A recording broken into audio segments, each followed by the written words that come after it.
As the U.S. steps up efforts to contain the virus, we want to take a look at what's happening elsewhere in the world. Cases in France and Italy substantially increased this weekend, with the number of people diagnosed in France escalating significantly. And Italy reported more than 1,200 new cases in the last 24 hours. The increase prompted the Italian government to take dramatic new quarantine measures. CBS News foreign correspondent Charlie D'Agata reports from Rome. It's a surreal scene here at St. Peter's Square. Even Pope Francis just said seems a little bit strange. Normally people would be watching his address from his apartment window. Instead, they're seeing the Sunday prayer being held on these wide screens. It's all an effort to keep crowd numbers down here. And as we learned overnight, that's just the beginning. It is by far the most dramatic measure yet in the race against the virus.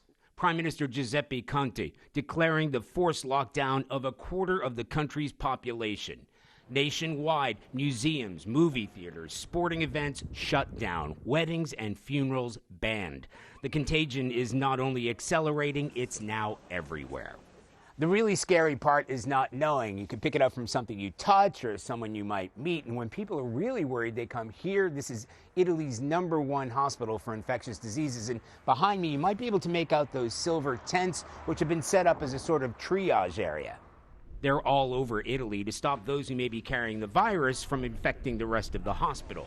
And just take a look at the Trevi Fountain this morning. Normally, this place would be heaving with tourists, but hotel cancellations are up by 90% in some areas. That's the worst in the world.